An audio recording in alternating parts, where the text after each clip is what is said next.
welcome to Your New Jersey. I'm Lisa Marie Falbo. Today, we'll discover a new opinion-based networking platform from one of its founders, a Princeton University graduate. We'll also visit the Pit Stop and learn how a Florham Park woman transformed her basement into a temporary foster home for pit bulls. But first, recently, Governor Phil Murphy signed Mallory's Law, aimed to increase penalties for parents and guardians, and mandating school districts to bolster bully prevention policies. The law is named after Mallory Grossman, a 12-year-old middle school student out of Rockaway Township who took her own life due to bullying. Joining us now is Mallory's mother and the founder of the Mallory's Army Foundation, Dianne Grossman. Thank you for having me. Diane, I would be remiss if I didn't start this segment out by saying how sorry I am for your loss. Please share with our audience who Mallory was. I like to refer to Mallory as the all-American little girl. Like, she was genuine. She loved making crafts. She was a good student. She was a quiet student. She was kind of sensitive, and I point that out because sensitivity is the #1 characteristic for children who self-harm. But she was just an all-American little girl. She did gymnastics and she did cheerleading, and she just everything that you would want from a child. That was our Mallory. How did you find the strength to turn this horrible tragedy into this really amazing grassroots mission? It actually chose me. I have to say, the day after everything happened, I was standing on the back porch and was talking to one of my friends, and I said, I do not want Mallory to be the poster child for anti-bullying or, teen suicide. And my friend looked at me and she goes, "It's too late. She already is." By the time we kind of figured out what had happened, it felt like the entire world was talking about Mallory. I think it was all in timing. I think Mallory's story hit home for a lot of frustrated parents. And so I kind of feel like the mission chose me. And so bad things happen to good people every day. So it was, for me, it's your community responsibility to share your story and to speak out about what's going on. Well, it's a testament to your strength that 24 hours after this happened to you, you were thinking about ways how you can help other people and ensure that this doesn't happen to another family again. Mallory's gymnastics coach was promoting and already starting, and kids were talking about Mallory. So I just think that the temperature was right for everyone. I think in 2017, earlier in the year, the CDC had said that suicide was the leading cause of death for this tween age group, and not a lot of people were talking about it. So I truly believe that it was timing. It was the time that people were thinking that this is happening. And I think we saw a huge spike in social media. Snapchat was gaining popularity. So I really believe it was all timing, and you just use your voice to make the world a better place. So this was 2017. I can only imagine the statistics over these past couple of years, unfortunately, with more social media platforms, kids staying home. Can you speak to that? I think that's a huge problem. And I think that parents are dismissing what we should be really having a strong conversation about. I am not I use social media. I think social media brings out the good in all of us, but it also brings out the bad, right? It's like liking candy. You can like candy, but you can like too much of it. And so too much of a good thing can really be dangerous. And I think now that the school systems have validated online learning and encouraged children to use the platform of whether it's Google, we used to use encyclopedias to do research. Now we've got information at the touch of our fingers. And so while there's good in that, there's also bad. I think that parents are stressed and they're working and kids are spending way too much time online. And I often think that it becomes an electronic babysitter at all age groups, right? How many times do we see parents at a restaurant handing their kid an iPad while they're waiting for food, whereas we used to hand our children a coloring book? And so I think that we really need to have a strong conversation. This technology is not helping our children in so many ways. Exactly. So tell us about the foundation and the work that you do. We started out with school presentations and parent presentations. Obviously, fundraising is a big part of what we do, but our big mission was to go into the schools and to aggressively point out the obvious. I think that parents think that bullying is a rite of passage. And so what we wanted to teach children is that even your rolling of eyes or you're making fun of someone's outfit, those little things add up to bad things. And I think that that's what Mallory's Army, we tried to do. And then of course, COVID is here. And so we've not been able to get into the school systems, but we're now turning our a school assembly into an electronic version. So we're working on that right now.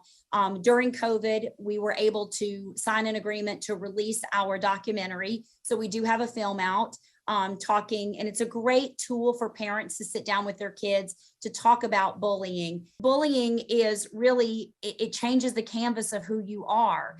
You know, when the bullies stop picking on you, you look in the mirror and you just pick up where they left off. And I think we have to talk about that as parents and understand that our children's inner dialogue, their experience online, this gang-like behavior, this cross-pollination from school systems. And that's what social media does, is the reach is so much greater.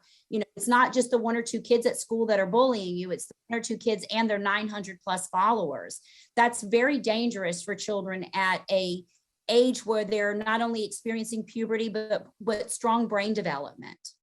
And I know that you were also very into getting the schools involved too. And I know with Mallory, you had issues with the school because they weren't getting involved during her bullying. Right. The schools have to understand that this takes place on their school grounds. You know, the principal said to me on the day that Mallory died, when I met with him, he's like, well, I'd love to help you, but that happened, that happened online. And I said to him, take a deeper picture, look at that picture. Mallory's picture was taken on school grounds during school hours. You are responsible for that. So schools are taking on the responsibility, and therefore they're going to take on the accountability. If you're going to allow children to have cell phones, which are not cell phones, they're miniature computers. If you're going to give children freedom to be able to use that, then you're accepting the accountability. And if you're going to do that, then you need to put the disciplinary measures in place. Children need to be able to predict the consequences of their behavior. And that's where Mallory's Law comes into place.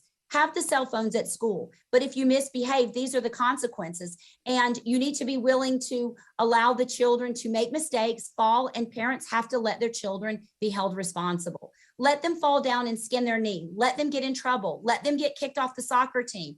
That's how they learn not to do that again. And we as parents have to be parents and let our children learn at a very early age, this is what you're responsible for, so that when they grow up, things that are minor mistakes don't become felonies later in life. So you mentioned Mallory's Law. We also mentioned it at the top of the segment. How did you get into Governor Murphy's ear in getting everything that you wanted through passed? I think because it's such a relevant topic. Parents are really struggling right now. The school systems are they're large, and there's a lot. 1 in 4 children report being bullied. That's not my statistics, that's New Jersey's. In the New Jersey HIB statute, in their writing, in the first 10 pages, they acknowledge that 1 in 4 children are bullied at school. Well, having 9 million residents in the state of New Jersey, I would say that's a pretty relevant conversation. I was lucky to have an incredible army behind me. Senator Panacio, Senator Diane, Senator Teresa Ruiz. We had a lot of people that understood the importance of Mallory's Law. New Jersey does a great job of defining bullying, but what comes next? Where's the accountability? Where's the infrastructure? We need better training. All of these things, it's great to define it, but what do we do next? And I think that Governor Murphy listened to the Superintendents Association, the Principals Association, the teachers. I think they all recognize that we can do better when it comes to bullying in school. So I think it was a lot of whispers in his ears that thought that this was important. It passed the Senate unanimously. Same thing with the Assembly. So I think when you have such a positive support, it's a home run for Governor Murphy to acknowledge that we needed to start making some changes. Definitely. And like you said, it unanimously passed both houses, and the names that you gave with the different senators involved, both sides of the aisle. So very important. Right. Where can people find out more about Mallory's Army Foundation and the documentary? So our website is mallorysarmy.org. You can follow us on Facebook. We have a pretty active community. We have over 60,000 followers and people that are actively engaging with us. You can email us. The film and the trailer is on the front page of our website, the Mallory's Army Gear. So for us, come read about our story, watch our documentary, learn about our film. Yes, it's a sad story, but our mission in the film was to teach parents how to have a very healthy conversation with their children about self-harm, about bullying. We keep telling our children to be upstanders, but my mission is to teach children how to be an upstander. Use words that you can educate your kids how to be that verb. An upstander is nothing if it doesn't have actions. Diane, thank you so much for coming on here today, sharing your story, and for all the amazing, very important work that you do. I have a soon-to-be 11-month-old daughter, and you know, this is very important to lay the groundwork for when she and other people her age are preteens. Absolutely. Well, I appreciate you sharing our story with all of your listeners. And again, reach out to mallory'sarmy.org. We've got tons of things going on, and hopefully when all COVID is over, we can get back to some fundraising and get engaged with our community more. Definitely. Thanks, Diane. Thanks. It's no secret the level of negative discourse among people of different mindsets has risen. To lessen this disturbing trend and offer a novel solution, koyn, the first opinion network, recently launched to the public. Joining us now to talk about koyn is one of its founders, Princeton University graduate Pranjit Kalita. Pranjit, thank you so much for joining us here today.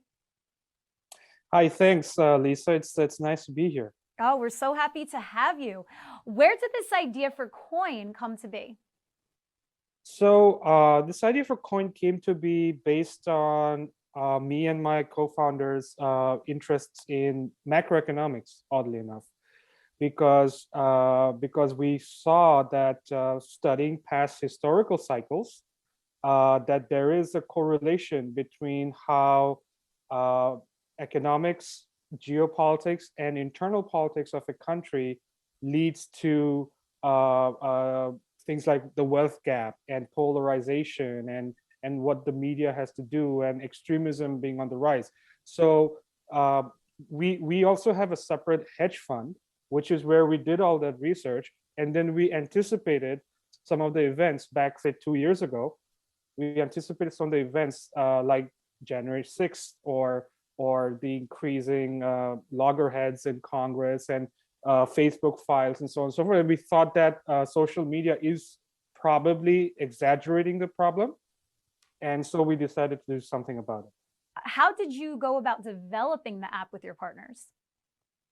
So we spent a lot of time initially, first of all, doing market research. We polled random groups of people. We had anecdotal evidence, so on and so forth, to support the idea. Then we started figuring out what kinds of features to incorporate and how to also think about effectively in terms of, do we want to get into the debate about some of the bigger questions, really, of do we want to get into debate about should social media or any media platforms have the right to stifle free speech or remove free speech, so on and so forth. So we decided to do something in the middle that took a lot of time in terms of having the feature set ready. And then we also were interested in the security aspect. We wanted to remove bots and multiple accounts, trolls, all that kind of stuff, which we think is half the battle if done right in terms of securing social media and our discourse. So we spent a lot of time on that. And then once we were ready with the feature set, we started developing the platform on our own. And that took about a year or so to fully have it ready. And then we tested it with some beta testers and finally made it ready on December 30th. Talk about some of the other differences. Definitely. So one of the things that we do is that we do not have the concept of a profile. We think that legacy social media platforms like Facebook, Twitter, they're not really social. People are already within their echo chambers. They are already within what they're comfortable in, do not venture out. Here, and also it's dominated by influencers. So 98% of the content is generated by 2% of the people. And so the average person, average citizen feels left out. So in our on our platform, we do not have the concept of a profile. We do not have the concept of influencers or followers and so on and so forth. And we also allow anonymity, which means that if people want, they can choose to be anonymous whenever they post something, and not anonymous whenever they post something else, so on and so forth. But again, we verify that everybody is a unique individual and a true person. So even though they're anonymous, they are verified. The point of anonymity is to ensure that people feel safe, not that they disparage the platform or do some of the bad stuff. For that, we have internal policing mechanisms, which we think would help. That is another way we are trying to be different, is that, again, we are not trying to be the one arbiters of free speech. We would like to have the system and the people within, users within the system, decide what speech is good and what speech is bad, and we just take action if something goes overboard. And so those are some of the things we think we could differ. Can you get banned on koyn? You can get blocked by individual users on koyn, and if we think that there's too much of blocking activity from one profile, or too much flagging content from one profile, then we will probably take some action against them. Is there a reason why you personally are so invested in this idea? Did you have any issues in dealing with free speech, or you yourself getting stifled? No, not like that. But then, like I said, because we come from a macroeconomic perspective, we really think that this social media situation, if you will, is leading to much worse, making a problem that much worse. And we are already approaching towards extreme civil discourse, and some people are saying civil war kind of a scenario, and people are already worried about 2024 elections and so on and so forth. We just think that something has to be done to bring people in the middle.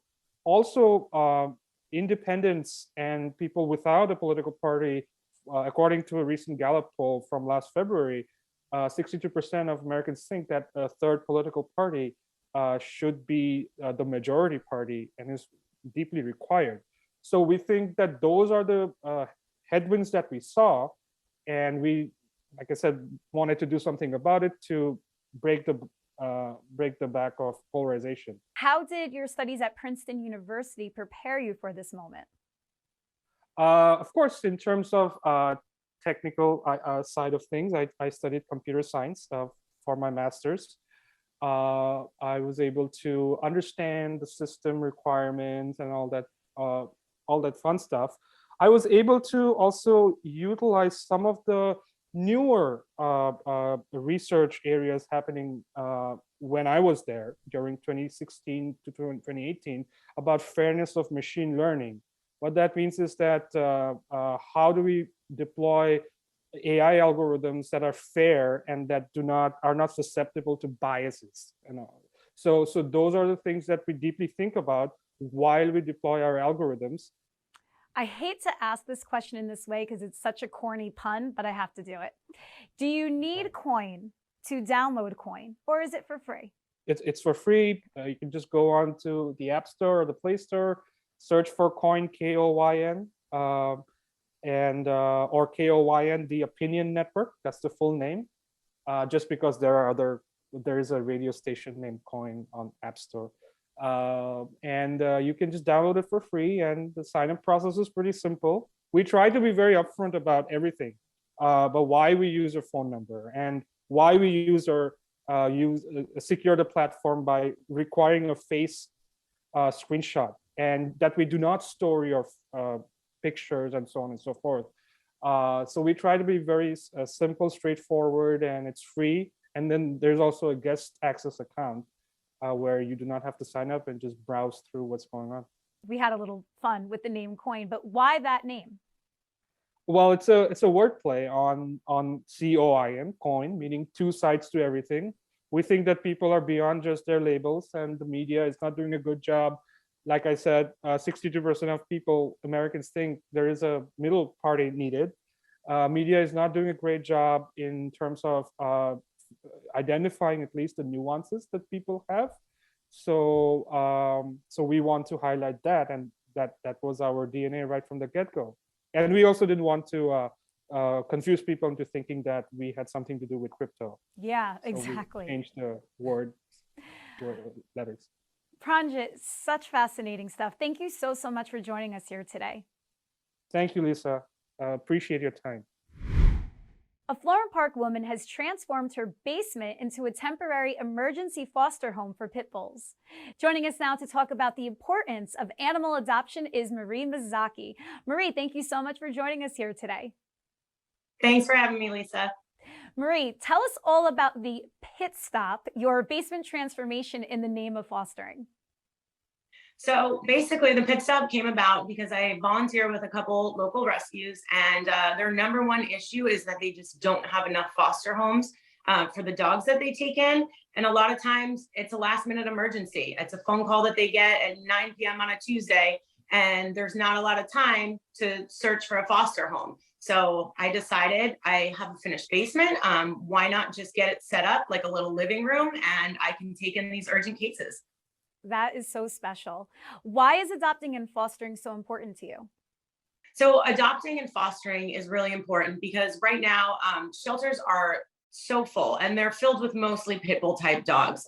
These are dogs that are illegally bred and sold over and over and over again. And for whatever the circumstances might be, you know, life situations changes, or people realize they just weren't ready for a puppy, they end up back in the shelter. And because they're so overcrowded, unfortunately, when they need to make space, they euthanize the dogs. So fostering and adopting really does save lives. That's so sad. How many dogs have you helped since you put together the Pit Stop? So I started the Pit Stop about a month ago, and since then I've had 5 dogs here. It's usually a very quick stay here. Some are just 24 hours, some can be up to a week. The idea is that when a rescue gets a call that, you know, they have a dog, it could be 9 o'clock on a Tuesday night, and, you know, they want to take the dog because where else is it going to go? But they don't have time to really figure out the logistics of it. They can call me, and I'm the emergency foster mom, and I'll take care of them until we can figure out more of a long-term solution. So have you found homes for all 5 of these dogs so far? So far for the dogs that we have, 3 of them have been adopted, and I have 2 of them in a long-term foster home, and they're available for adoption. Is it heartbreaking to part ways with these dogs? You know, you've nursed them back to care and you've given them so much love. It is so hard to say goodbye to the dogs, whether they're adopted or I bring them to another foster. But the reality of it is, if I move them from here to another safe place, then that just opens up my home again to be able to take on another dog. So it's bittersweet, but the silver lining is every time a dog leaves, it means that I have room to take more. So unfortunately, there's a stereotype surrounding pit bulls. In your experience, why is that false? So we all know that there's a stereotype with pit bulls, and I think it really comes down to the owners. There's no such thing as a bad dog breed. There's only bad dog owners. And unfortunately, you know, there's dog fighting and there's backyard breeding, and people kind of, I think, judge the breed based on the humans who own them. And unfortunately, there's a lot of irresponsible owners out there. Pit bulls are the sweetest dogs. They were originally called the nanny dog because they're so good with kids. I have 2 nephews that are 4 and 6 and a niece who's a year and a half. And my pit bulls are great with them. You know, they're super loving and they're affectionate and they're sweet dogs and they're very eager to please. They love to be trained. So it just comes down to irresponsible owners. I've seen videos and pictures with them, and everyone is so cute and loving, and it's very cool to see. So talk about the local shelters that you are aligned with. So right now I volunteer with 2 local rescues. One is Jersey Pits Rescue, and that's actually where one of my dogs came from. I adopted her from them and kind of got involved that way. And then the other one is Soul Recovery Animal Rescue. And they're both foster-based rescues. So what that means is it's just a network of volunteers when we take a dog in, they stay in someone's house. So I think a lot of people think that a rescue is a place, like it's a building or like a boarding facility. And in some cases it can be. Some rescues do have boarding, but for the ones that I volunteer with, we're all foster based. So it's basically, we provide care for animals that are either abandoned or stray or abused or surrendered by an owner. And we place them in foster and we get them vet care. And the hope is to get them adopted into loving homes. I love that. Where can people find out about these local shelters and more about you? If you'd like to learn more about the rescues that I volunteer with, you can check them out online. They're both on Instagram and Facebook. It's Jersey Pits Rescue and Soul Recovery Animal Rescue. And if you want to follow along with some of the dogs that I foster, you can follow my Instagram, which is Reepsicle, and it's the Pits. One thing that I would like to add is just a couple ways that you can help if you can't foster or adopt. You can donate to the rescues, monetary donations, or most rescues have a wish list for things that they need. You can attend fundraisers, you can buy merchandise, and more importantly, just follow along on social media and like posts and get engagement up and share posts, so that you're sharing the info. And if you are looking to get a dog, please adopt. Thank you so much for joining us to talk about your mission. Thank you, Lisa. Thank you for watching Your New Jersey. I'm Lisa Marie Falbo. We'll see you back here next week.